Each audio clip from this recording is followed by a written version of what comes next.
अब उत्तराखंड सरकार में प्रशासन से सवाल पूछने वालों को उठाया जाएगा, डराया जाएगा, ताकि कोई भी सवाल पूछे नहीं। क्या अब आवाज उठाने वालों को डराकर हर उठती आवाज को दबाने की कोशिश की जा रही है? ऐसा कहने के पीछे कई वजह हैं। दरअसल अब उत्तराखंड में किसी भी जनता के मुद्दे पर आवाज बुलंद करना या किसी समस्या के समाधान के लिए प्रशासन से मांग करना अब कोई आसान काम रह नहीं गया। ऐसा दुस्साहस करने पर आपको रातों रात घर से उठाया जा सकता है, आप पर मुकदमों की बारिश हो सकती है, आपको जेल में डाला जा सकता है। यह किसी फिल्म की स्क्रिप्ट नहीं सुनाई जा रही है आपको, बल्कि ऐसा ही कुछ उत्तराखंड में आजकल देखने को मिल भी रहा है। पहले केदारनाथ में कथित सोना चोरी मामले में सवाल पूछने वाले वरिष्ठ पत्रकार गजेंद्र सिंह रावत पर मुकदमा हो जाता है। उसके बाद चारधाम यात्रा में अव्यवस्थाओं पर खबर छापने वाले पत्रकार मनमीत को भी इसी तरह मुकदमे में फंसा दिया जाता है। और अब ताजा मामला गुलदार के आतंक को लेकर सवाल पूछने वाले एक छात्र को जेल में डालने की धमकी भरा है। उस गुलदार के आतंक पर जिसने कई मासूम बच्चों को अपना निवाला बना लिया हो। वैसे गुलदार के आतंक पर सरकार के एक बड़े अधिकारी से सवाल पूछने वाला ये छात्र कोई और नहीं बल्कि सत्ता और विपक्ष दोनों की चूल्हे हिला देने वाले बेरोजगार संघ के प्रवक्ता सुरेश सिंह हैं। इसका एक ऑडियो हम आपको सुनाएं, उससे पहले मामला जान लीजिए, फिर इस फिल्म की पटकथा और निर्देशन के बारे में भी आपको हूबहू विस्तार से बताएंगे। उत्तराखंड में बम्बैया फिल्मों का पूरी तरह से राज कायम होता चला जा रहा है और इसी के चलते तमाम अधिकारी अपनी सौम्य भाषा का इस्तेमाल करना बंद करते चले जा रहे हैं और फिल्मी दुनिया के विलेन को आईना दिखाने लगे हैं। पूरा मामला बताएंगे, ध्यान से सुनिए ताकि वक्त रहते आप अपने आप को इनके कहर से बचा सके। दरअसल पूरा मामला श्रीनगर गढ़वाल से जुड़ा है, जहां पिछले कुछ दिनों में गुलदार, जिसे अंग्रेजी की भाषा में लेपर्ड कहा जाता है, ने कई लोगों पर हमला किया है, खासकर छोटे छोटे मासूम बच्चों पर। इसको लेकर जब वन विभाग से एक्शन लेने को कहा जाता है तो वन विभाग के अधिकारी धमकी देते हैं, मानो मासूम बच्चे की जान से ज्यादा उनको अपने बड़े सरकारी अधिकारी होने का गुमान हो। और इसी गुमान में वो उस भाषा का प्रयोग करते हैं जैसे बम्बैया फिल्मों में गुंडे मवाली करते हैं। ए सुनो, उठाकर ले जाऊंगा जहां भी होंगे वहीं से, यही भाषा है। हेलो सर, प्रणाम सर। हाँ सुरेश, प्रणाम। कैसे हैं सर? दिन में तो ठीक से बात करते हो जी। रात में क्या हो जाते हो? लेडी ऑफिसर के साथ क्यों बदतमीजी कर रहे हो? किसके साथ बदतमीजी हुई है सर, ये बताओ। एसडीओ मैडम के साथ बदतमीजी करी आपने रात में। किसने? मैंने? और वहाँ लोगों को भड़का रहे हो कि गुलदार को मारना है। अगर पूरे क्षेत्र में कहीं गुलदार मुझे मरा हुआ मिला तो घर से उठा ले जाऊंगा तुमको, ठीक है? मुझे? अगर पूरे क्षेत्र में कहीं भी गुलदार अगर वन विभाग का गुलदार कहीं भी डेथ मिला जी, तो मैं घर से उठा ले जाऊंगा। You are the primary suspect. सुनो, ओके सर, मैं आपसे मिलने आ रहा हूँ सर। बताओ कहाँ पर आऊँ सर? मैं आपसे मिलने आ रहा हूँ। जहाँ भी आना है, कहाँ पर आना है बताओ? या श्रीनगर था मैं अभी। हाँ, तो you are the primary suspect. Yes. Wild life protection act में under hunting I will book you और सीधा जेल भेजूंगा, ठीक है? ठीक है सर, ठीक है, ओके और सर। सेकंड, पढ़े लिखे लगते हो, यस सर, यस सर। के साथ बदतमीजी नहीं करोगे रात। किससे हुई बात? किससे हुई बताओ ना। एसडीओ से बदतमीजी करी है आपने। किसने? बाकी अन्य कर्मचारियों के साथ ड्यूटी पे बदतमीजी कर रहे हो। ठीक है सर, ठीक है सर। आपके आवाज रिकॉर्ड हो रही है सर मेरे फोन पे। और बताइए सर, और क्या क्या मैंने है? और क्या क्या मैंने सर बताइए। बिल्कुल रिकॉर्डेड है। लकी मैम से ना आपने वहाँ लोगों को जो है कहा है गुलदार को मारना है। अगर कहीं भी क्षेत्र तो क्या नहीं सर ये बताओ, गुलदार को मारोगे नहीं तो क्या करोगे? बच्चों को निवाला बनाते रहोगे सर क्या आप? ये बताओ जी, आप बताओ ना। कहीं भी गुलदार मिलता है सर, ये बताइए सर मैं आपसे बात कर रहा हूँ। ले जाऊंगा, आप ले जाना सर। बात सिर्फ इन्हीं दिनों की नहीं है। उत्तराखंड के श्रीनगर गढ़वाल में कुछ समय पहले भी गुलदार ने काफी आतंक मचाया था, जिसके कारण शाम होते ही लोग घरों से निकलने से डरने लगे थे। इतना ही नहीं, नाइट कर्फ्यू तक लगाना पड़ा था प्रशासन को। अब एक बार फिर गुलदार ने आतंक मचाना शुरू कर दिया है। नतीजा ये कि जब फिर से एक मासूम बच्चे को गुलदार उठा ले जाता है तो उत्तराखंड बेरोजगार संघ से जुड़े कुछ छात्र बच्चे की तलाश करते हैं और वन विभाग से गुलदार के आतंक से लोगों को बचाने की मांग करते हैं। लेकिन उत्तराखंड सरकार के विभाग के जिले के मुखिया यानी डीएफओ का जवाब सुनकर आप हैरान हो जाएंगे। डीएफओ के जवाब से लगता है कि मानो उनको बच्चों से ज्यादा गुलदार की फिक्र है, और जो दूसरी तरफ आम मासूम लोगों की जान की फिक्र कर रहे हैं, डीएफओ साहब उनको किस तरह से धमका रहे हैं, खुद ही सुनिए और खुद ही समझिए। गोदी में बैठे लोग आपको ना सुना पाएंगे और ना दिखा पाएंगे। इस ऑडियो को सुनकर सारा मामला पानी की तरह साफ हो जाएगा। हालांकि हम इस ऑडियो की सत्यता की पुष्टि नहीं करते, मगर सरकार के पास साधन है, जांच एजेंसी है, वो जरा इसकी पुष्टि कर सकती है। अगर सरकारी सिस्टम में आने से पहले जो शपथ ली जाती है वो अब भी उनको याद हो तो। सर आप फोन क्यों कट कर रहे हैं sir? I am sending you notice. Yes sir, okay okay, मैंने एक्सेप्ट कर लिया आपका। मैं आपको ही ज्ञापन देने आ रहा हूँ सर। आप हैं कहाँ पर इस समय? मैं आ रहा हूँ आपके पास मिलने। बताओ सर कहाँ पे आऊँ? पौड़ी जिला। मेरे ऑफिस में आइए। जी सर, मैं आ रहा हूँ 5 बजे से पहले आ रहा हूँ सर। आ रहा हूँ बिल्कुल आ रहा हूँ। मैं आपके लिए ज्ञापन तैयार कर रहा था, मैं उसी ज्ञापन को लेके आ रहा हूँ आपके पास। Under section 3 I am sending you notice.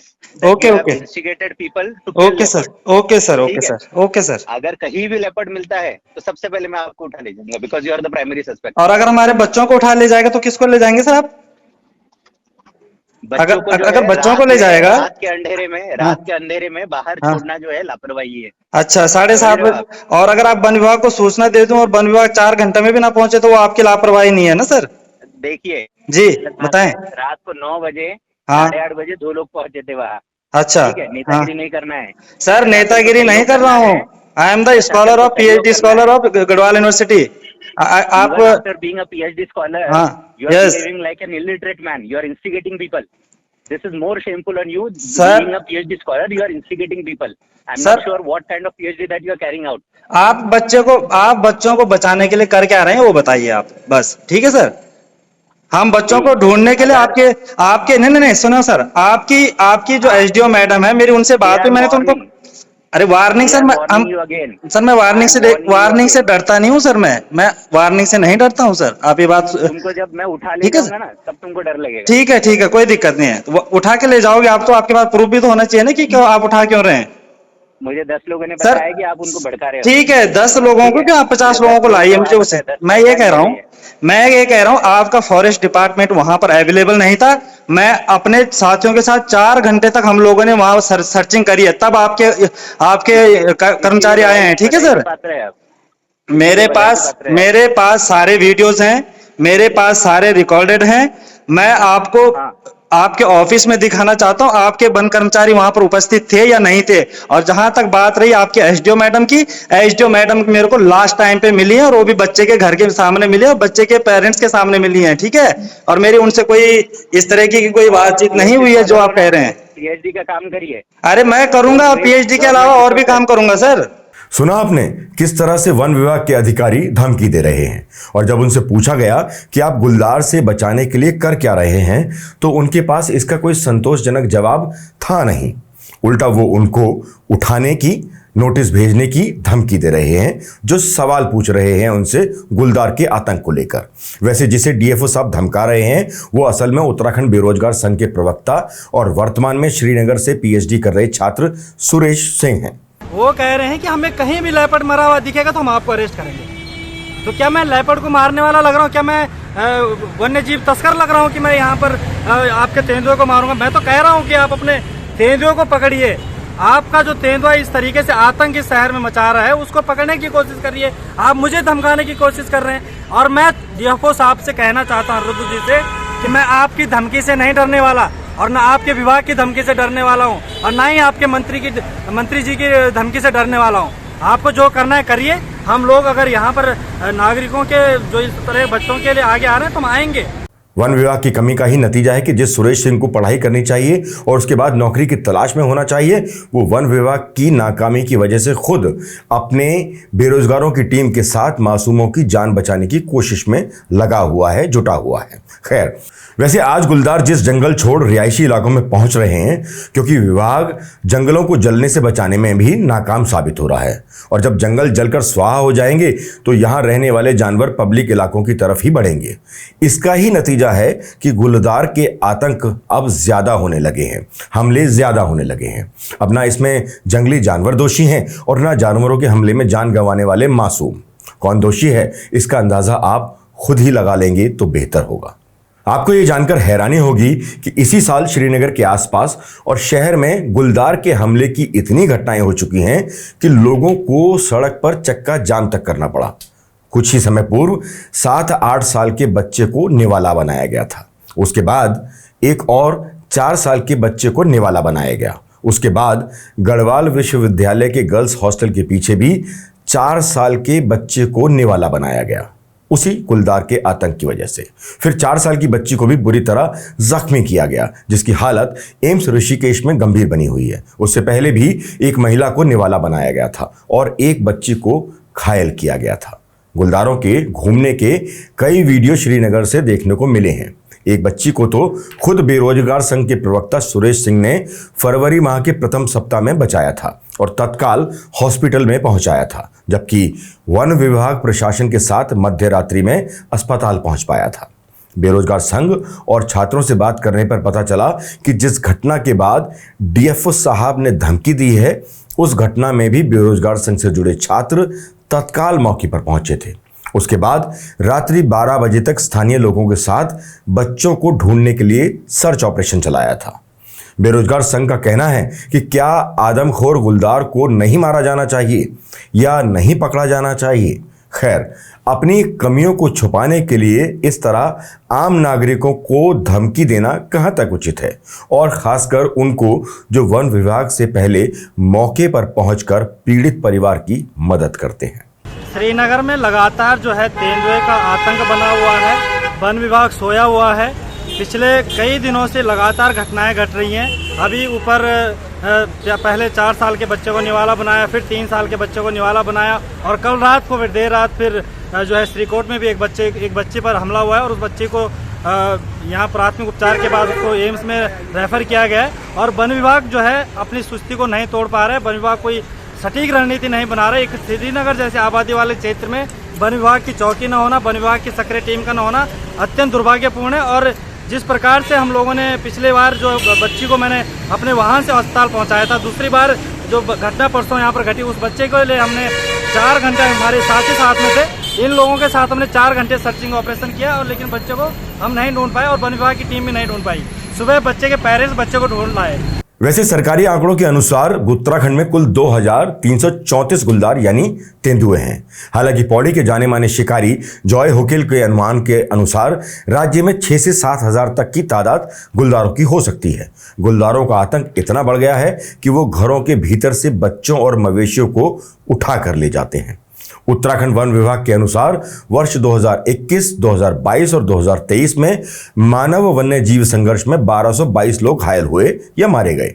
इनमें मृतकों की संख्या 219 है, यानी हर साल औसतन 407 लोगों पर वन्य जीवों ने हमला किया है। यह हर रोज 1 से ज्यादा हमलों का औसत है।